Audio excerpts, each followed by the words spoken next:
बाबा तुम्हें जानते हैं और तुम्हारी सारी परेशानियों को भी जानते हैं।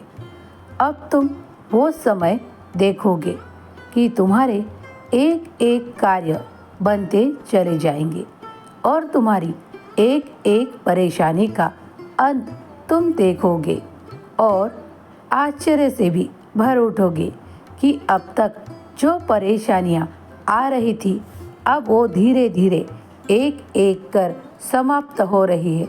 हाँ बच्चे, मैंने मेरा आशीर्वाद भरा हाथ तुम्हारे सर पर रखा है। अब निश्चिंत होकर आगे बढ़ो, क्योंकि बाबा चाहते हैं कि तुम अच्छे कर्म करो। अच्छे कर्म करोगे तो अच्छी गति पाओगे। तुम्हारे अच्छे कर्मों में तुम कभी पंछियों को दाना दिया करो, उन्हें पानी रखा करो। ये बड़ा एक पुण्य का काम होगा। अगर तुमसे कोई किसी की सहायता हो या ना हो, मगर तुम्हारे दिल में अगर करने की चाहत है तो तुम ज़रूर कर पाओगे।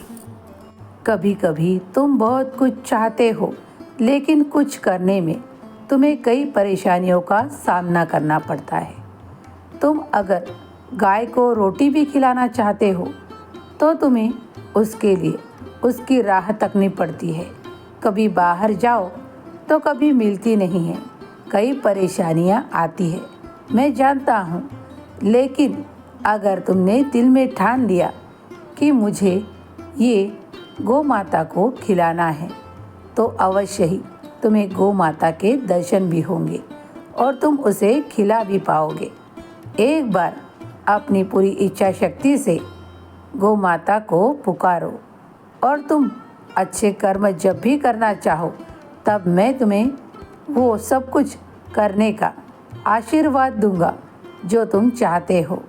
हाँ, तुम्हारे मन में कई सवाल भी होते हैं, उनके उत्तर भी सही समय पर तुम्हें दिए जाएंगे, लेकिन हर एक प्रश्न का उत्तर नहीं होता।